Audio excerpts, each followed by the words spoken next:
Hello दोस्तों, कैसे हैं आप सब लोग। उम्मीद करता हूं काफ़ी अच्छे होंगे। तो दोस्तों आज क्रेजा का आईपीओ है, उस आईपीओ में अप्लाई करने के लिए आखिरी दिन था। तो सब्सक्रिप्शन कैसा मिला है, लेटेस्ट ग्रे मार्केट का प्रीमियम क्या चल रहा है और इस आईपीओ के अंदर हमारे अलॉटमेंट के चांसेस कितने हैं, 100 में से कितने लोगों को ये आईपीओ मिल सकता है, वो जानकारी लेंगे इस वीडियो के अंदर। उसके अलावा दोस्तों आज ट्रैवल फूड सर्विसेज का आईपीओ जिसकी एंकर लिस्ट आज की तारीख में आने वाली है, उसके बारे में भी जानकारी लेंगे। उसके अलावा एनएसडीएल का जो आईपीओ जो मोस्ट अवेटेड आईपीओ में से एक है, उसकी टेंटेटिव मतलब एक अंदाजन डेट्स वगैरह आ गई है, उसके बारे में भी जानकारी लेंगे इस वीडियो के अंदर। उसके अलावा दोस्तों अभी जो हमारे भोले भाले ट्रेडर्स हैं, जो अभी ट्रेडिंग की दुनिया में नए नए आए हैं, उनके साथ करीब करीब 36,000 करोड़ रुपए का स्कैम हुआ है और प्रोफेशनल ट्रेडर्स का भी साथ में स्कैम हुआ है, उसके बारे में भी जानकारी लेंगे। जो जैन स्ट्रीट वाली अभी आप खबर सुन रहे हैं सबसे ज़्यादा, ताकि आप लोग भी अवेयर रहें और आगे थोड़ा ध्यान रखें। और उसके अलावा दोस्तों मार्केट की अगर आज बात करें तो सेंसेक्स निफ्टी बैंक निफ्टी के अंदर आज हल्की सी रिकवरी थी। मिड कैप जो इंडेक्स था उसके अंदर हल्की सी गिरावट देखने को मिली, बाकी स्मॉल कैप इंडेक्स में हल्की सी रिकवरी और तेजी देखने को मिली है।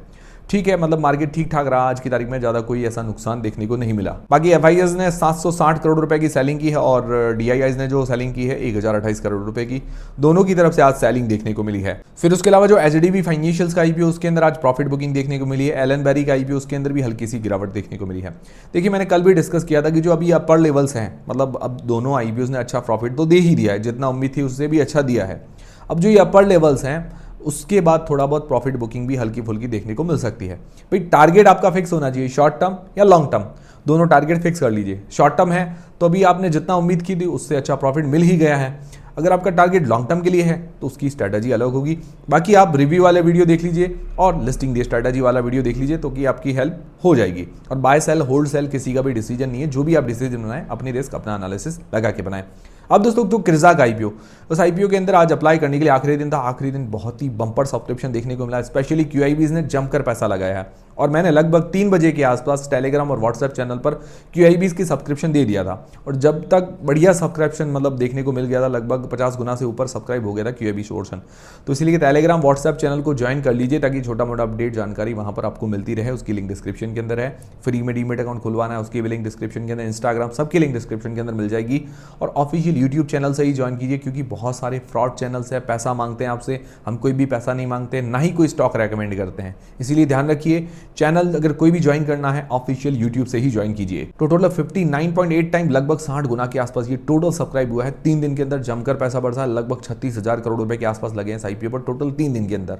और स्पेशली लास्ट में जो क्यूआईबीज ने पैसा लगाया है, लगभग 134 गुना के आसपास क्यूआईबीज ने मतलब सब्सक्राइब किया है और पैसा लगाया लगभग 23 से 24,000 करोड़ रुपए के आसपास क्यूआईबीज ने अकेले ने लगाया। मतलब बढ़िया बात है, क्यूआईबीज जब ज़्यादा पैसा लगाते हैं तो आईपीओस के लिए पॉजिटिव अच्छी चीज़ होती है। एनआईआई पोर्शन 70 गुना 70 टाइम्स, रिटेल पोर्शन 10 गुना 10 टाइम्स के आसपास सब्सक्राइब, मतलब अच्छे पोर्शन सारे सब्सक्राइब हुए हैं। आपने कौन कौन सी कैटेगरी में कितने कितने लॉट अप्लाई किए हैं कमेंट करके बता दीजिएगा।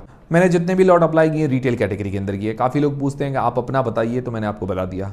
अब इस आईपीओ के अंदर हमारे अलॉटमेंट के चांसेस कितने हैं, 100 में से कितने लोगों को ये आईपीओ मिल सकता है। तो देखिए रिटेल कैटेगरी के अंदर जो चांसेस है लगभग 10 से 11% के बीच में मान के चल सकते हैं आप। 11% मान के चलिए, लगभग इतने लोगों को इसका अलॉटमेंट मिल सकता है। फिर जो बेगे चने कैटेगरी के अंदर अंदाजन चांसेस 5.5 से 6% के आसपास, लगभग इतने लोगों को अंदाजन जो है अलॉटमेंट मिल सकता है, 5.5 से 6% लोगों को।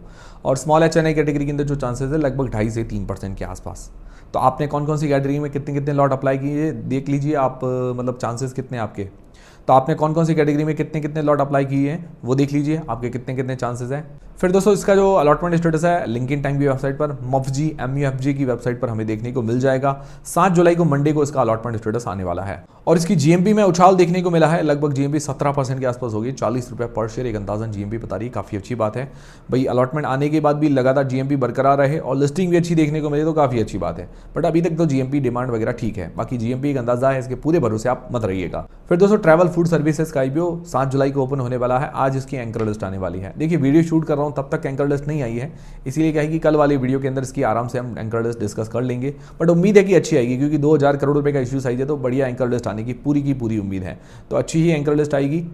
और जीएमपी मतलब थोड़ी डाउन चल रही है, लगभग 8% के आसपास, 90 रुपये पर शेयर एक अंदाजन जीएमपी है। बाकी कंपनी ओवरऑल अच्छी नज़र आ रही है, बस ये प्राइस बैंड वाला दिक्कत है कि थोड़ा महंगा नज़र आ रहा है। उसके अलावा अपने कंपटीटर्स के मुकाबले वैल्यूएशंस वगैरह अच्छी है।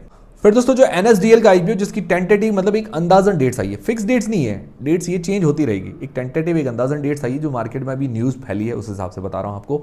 24 जुलाई से लेकर 28 जुलाई के बीच में एक अंदाजन टेंटेटिव डेट्स हमें देखने को मिली है। तो ये डेट अभी फिक्स नहीं है, चेंज हो सकती है, मार्केट में अभी ऐसी न्यूज़ है, ऑफिशियल कुछ भी अनाउंसमेंट नहीं हुआ है, ये चीज़ आप ध्यान में रखिएगा। और NSDL के आईपीओ की तो टेंटेटिव डेट्स बहुत आ चुकी है, जनवरी से लेकर अभी तक चल रही है। और ये जो आईपीओ आएगा फेस वैल्यू 2 रुपये पर लगभग, और इसका जो इशू साइज होगा 3000 से 3500 करोड़ रुपए के आसपास का हो सकता है, और अंदाजन प्राइस बैंड 600 से 700 रुपए के बीच में होने की संभावनाएं नजर आ रही है, ऐसा अंदाजा है। अब देखते हैं आगे क्या होता है, जो भी होगा हम आपको अपडेट करते रहेंगे। और ये कंपनी जो है CDSL की कंपटीटर है, और CDSL से अगर रेवेन्यू के मामले में देखें तो बड़ी कंपनी है NSDL। हालांकि CDSL ने बहुत ही बढ़िया रिटर्न बना के दिए, मतलब शानदार कंपनी आप कह सकते हैं, जिसने मतलब अभी पिछले 2-3 सालों में काफ़ी अच्छी रिटर्न बना के दिए हैं। तो ऐसी ही उम्मीद NSDL से भी लगाई जा रही है। अब उम्मीद पूरा करेगी नहीं करेगी वो तो पता नहीं है, बट काफ़ी लोग इंतजार कर रहे हैं इस आईपीओ का, मतलब मोस्ट अवेटेड आईपीओ में से एक है NSDL का आईपीओ, और ये इंतजार जुलाई महीने के अंदर 100% खत्म होना चाहिए। बाकी और किसी भी अपकमिंग आईपीओ की डेट्स वगैरह नहीं आई है। तो ये हो गए आईपीओ के अपडेट्स। अब दोस्तों सबसे बड़ा जो अभी खबर चल रही है मार्केट के अंदर, 36,000 करोड़ रुपए का जो स्कैम हुआ है, जो हमारे भोले वाले ट्रेडर्स हैं, मतलब जो एक्सपीरियंस ट्रेडर्स हैं, उनको भी लूट के ले गई है जैन स्ट्रीट। भले अब कोई भी मान ले प्रोफेशनल ट्रेडर हो या कोई भी हो, वैसे सेबी हमेशा डेटा जारी करता है। अभी FY24 के अंदर भी सेबी ने डेटा जारी किया था, 91% जो ट्रेडर्स हैं हमारे, मतलब भले वाले कहें या एक्सपीरियंस ट्रेडर्स कहें या जो कोर्स सेल करने वाले, जो बड़े बड़े यूट्यूबर्स हैं जिनके 20-20 लाख 25-25 लाख सब्सक्राइबर्स हैं, जो कोर्स सेल करते हैं मतलब फ्यूचर एंड ऑप्शंस का, उनके भी लॉस है। कुछ चुनिंदा यूट्यूबर्स होंगे जिनके लॉस नहीं होगा, मतलब जो फ्यूचर एंड ऑप्शंस में ट्रेड करते हैं उनका कह रहा हूँ। मैं पर्सनली ट्रेड इसके अंदर नहीं करता हूँ, मैं सिर्फ इन्वेस्टमेंट ही करता हूँ, और मैं जनरली आपको भी यही सलाह देता हूँ कि आप इन्वेस्टमेंट ज़्यादा कीजिए, ट्रेडिंग में मत फंसिए। ट्रेडिंग क्या होगा, देखिए क्या होता है कि भाई 10 लोग ट्रेडिंग कर रहे होंगे, तो क्या होगा कि भाई पैसा कोई ना तो सेबी देता है ना कहीं से पैदा होता है। भाई 10 लोग में से कोई हारेगा तो दूसरा जीतेगा। मान लो 8 लोग हार गए, 2 लोग पैसा कमा के निकल गए, तो यही होगा, आपका ही पैसा सर्कुलेट हो रहा है, आप ही लॉस कर रहे हो और दूसरा प्रॉफिट कमा रहा है। कभी दूसरा लॉस करेगा, आप प्रॉफिट कमाओगे। तो ये सिर्फ लगभग आप यूं मान के चलिए ट्रेडिंग क्या है, मतलब एक रिस्क वाला काम है। और मैक्सिमम ये यूट्यूबर्स हैं, इंस्टाग्राम पर रील्स आती हैं, बड़े बड़े यूट्यूबर्स आप कोर्स सेल कर रहे हैं आपको, और उनके भी लॉस पड़ा है। उनका PNL उठा के देखिए, उनके भी सालाना करोड़ों के अंदर लॉस है, और कोर्स सेल करके वो पैसा कमा रहे हैं। तो थोड़ा आप संभल के रहिए, मतलब ऐसी लालच में मत फंसिए, एकदम से पैसा नहीं आता है। और अभी सेबी ने भी डेटा जारी किया था, लगभग 91% FY24 के अंदर मतलब ट्रेडर्स ने लॉस किया था, जिसमें से लगभग अगर संख्या में बात करूँ तो 73 लाख ट्रेडर्स ने लॉस किया है FY24 के अंदर। और अगर इंडिविजुअल काउंट करें, एक करीबन 1.20 लाख रुपए, मतलब लगभग 1.25 लाख रुपए के आसपास पर पर्सन ने लॉस किया है। कितना ज्यादा लॉस है, किसी ने थोड़ा किसी ने ज्यादा, ऐसे मतलब एक अंदाजा 1.25 लाख रुपए पर पर्सन। और FY24 के अंदर अकेले 75,000 करोड़ रुपए का लॉस किया है लोगों ने ट्रेडिंग के अंदर। और अभी डेटा अगर देखें तो लगभग 7% के आसपास ऐसे लोग हैं जिन्होंने प्रॉफिट कमाया है। और इनमें से ज़्यादातर जो प्रॉफिट कमाने वाली कंपनियां कौन हैं, इंस्टीट्यूशंस हैं या जो एल्गो ट्रेडिंग करने वाली कंपनीज हैं। उनमें से एक कंपनी है जैन स्ट्रीट, जिसने करीब करीब 2 साल के अंदर, मतलब इंडियन मार्केट से 2 साल के अंदर 36,000 करोड़ रुपए भाई ट्रेडिंग से कमाए हैं। 36,000 करोड़ रुपए किसको कहते हैं, मतलब इतना लोगों ने लॉस किया है, तभी तो इसने 36,000 करोड़ रुपए कमाया है। तो ये क्या है कि अपनी स्कीम, मतलब स्कीम से पैसा कमाती, स्कीम मतलब वो फ्रॉड स्कीम ही है जिसके कारण ये पैसा कमाती थी। और भाई जब इसके ऊपर जो भी जांच वगैरह हुई तब इन्होंने कहा हमारी सीक्रेट स्ट्रेटजी है, वहाँ से हम पैसा कमाते हैं। तो इस सीक्रेट स्ट्रेटजी के अंदर क्या करते थे कि भाई देखिए कैश सेगमेंट होता था। भाई कैश सेगमेंट क्या होता है कि भाई हम जैसे नॉर्मली बाइंग करते हैं, जैसे इन्वेस्टमेंट वगैरह भी करते हैं, तो कैश सेगमेंट के अंदर, फ्यूचर सेगमेंट के अंदर ये क्या करते थे कि भाई बाइंग करते थे। मतलब कोई भी इंडेक्स होता है, जैसे बैंक निफ्टी इंडेक्स हो गया, उसके अंदर जैसे शेयर्स होते थे, HDFC बैंक हो गया, दूसरे बैंकिंग शेयर्स हो गए, तो उनको मतलब फुल फोर्स के साथ बाइंग करते थे, जिससे क्या होता है कि इंडेक्स चढ़ जाता था, इंडेक्स चढ़ जाता तो दूसरे शेयर्स चढ़ जाते थे। फिर ये दूसरी तरफ क्या करते थे कि ऑप्शन सेलिंग करते थे, मतलब पुट ऑप्शन बाय कर लेते, जिससे मतलब आप कह सकते हैं कि भाई पुट ऑप्शन के अंदर क्या होता है कि जब नीचे जाएगा मार्केट तब उनको फायदा होगा। तो एक तरफ कैश के अंदर बाइंग करके मार्केट को चढ़ा देते भाई, बैंक निफ्टी वगैरह जो भी इंडेक्स वगैरह उनको चढ़ाते थे। फिर दूसरी तरफ क्या करते थे कि भाई ऑप्शन सेलिंग करते थे, जिसको पुट ऑप्शन बाय करना कहते हैं। और जैसे ऑप्शन सेलिंग करते थे तो वहां कैश मार्केट के अंदर जो इन्होंने बाय कर रखा था माल, उसको सेल करना स्टार्ट कर देते थे। तो वहां पर थोड़ा बहुत लॉस होता था, बट ट्रेडिंग के अंदर ज्यादा फायदा होता था। जैसे अभी सेबी ने अभी डेटा जारी किया था, जैसे अभी इन्होंने बैंक निफ्टी के अंदर क्या किया था कि बैंक निफ्टी इंडेक्स के अंदर जो भी शेयर्स थे 4000 करोड़ रुपए की उन्होंने कैश और फ्यूचर्स के अंदर बाइंग कर ली और उन्होंने क्या कि बैंक निफ्टी इंडेक्स को बढ़ा दिया। फिर उन्होंने क्या किया कि ट्रेडिंग के अंदर ऑप्शंस मतलब सेलिंग स्टार्ट कर दी, मतलब पुट ऑप्शन वगैरह बाई करना शुरू कर दिया और वहां से उसी इंडेक्स को गिराना भी शुरू कर दिया। फिर उन्होंने क्या किया भाई 4000 करोड़ रुपए की जो बाइंग की थी लगभग वो कैश मार्केट के अंदर फ्यूचर मार्केट के अंदर वो सेल करना शुरू कर दिया। फिर वहां उन्होंने लगभग जो 4000 करोड़ में से लगभग 61 करोड़ रुपए का लॉस हुआ, मतलब कैश सेगमेंट के अंदर जब उन्होंने बाइंग और सेलिंग की। और जहां उन्होंने ऑप्शन सेलिंग की वहां से उनको 734 करोड़ रुपए का प्रॉफिट देखने को मिला। तो इसी तरह से ये ट्रेडिंग करते जाते थे और लगातार 2 साल के अंदर 36,000 करोड़ रुपए का इन्होंने ऐसे प्रॉफिट कमाया है। मतलब ये करते मैनिपुलेट करते थे मार्केट को चढ़ाते भी खुद थे और फिर गिराते भी खुद थे और उसका फायदा ये उठाते थे। तो हालांकि ये करना गलत है और आप देख लीजिए ये कितने बड़े करोड़ का गेम है, मतलब 4000 करोड़, 5000 करोड़, 10,000 करोड़ रुपए का गेम करते हैं और आपके पास कुछ हजारों हैं, कुछ लाखों हैं, तो क्या आप इनसे बच पाएंगे? आप भी जो हजारों लाखों आपके पास सेविंग की हुई है वो तो सारी ये लेके चले जाएंगे। तो समझ के आप मतलब ये चीज़ें कीजिए। अगर शेयर मार्केट में आए हो तो ऐसा नहीं है कि हमें जल्दबाजी में पैसा कमाना है।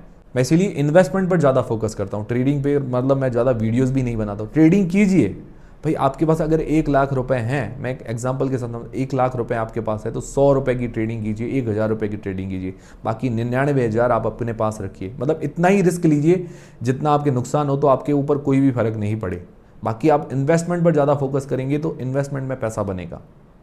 और जल्दबाजी में ऐसा मत कीजिए भाई जल्दबाजी में मुझे पैसा कमाना है, जल्दी में मुझे अमीर बनना है। जल्दी में कोई भी अमीर नहीं बनता है। आप मेहनत कीजिए, पैसा अपने आप आएगा। पैसे के पीछे मत भागिए, पैसे के पीछे भागेंगे तो आपके नुकसान और ज़्यादा हो जाएगा।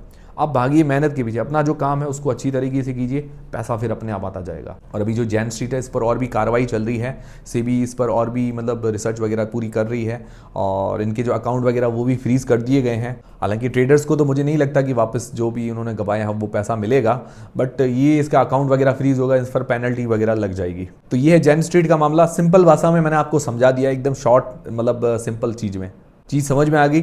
अब आगे से ऐसी चीज़ों का ध्यान में रखिए और ऐसे जो फ्रॉड होते हैं उनसे बचिए। और हमारे भी अगर टेलीग्राम व्हाट्सएप चैनल को ज्वाइन करना है तो ऑफिशियल यूट्यूब चैनल से ही ज्वाइन कीजिए, क्योंकि बहुत सारे फेक चैनल्स हैं, फेक रिकमेंडेशन देंगे, पैसे मांगेंगे। हम किसी से पैसा नहीं मांगते, ये चीज़ ध्यान में रखिए। तो टेलीग्राम, इंस्टाग्राम, फ्री मीडिया और सबकी लिंक डिस्क्रिप्शन के अंदर है। उम्मीद करता हूँ ये वीडियो हमारी जानकारी आपको काफ़ी पसंद आई होगी और हेल्पफुल रही होगी। तो वीडियो को एक लाइक जरूर करें और अपने दोस्तों के साथ भी शेयर करें ताकि वो भी अवेयर रहें। मिलते हैं दोस्तों अगले वीडियो के अंदर।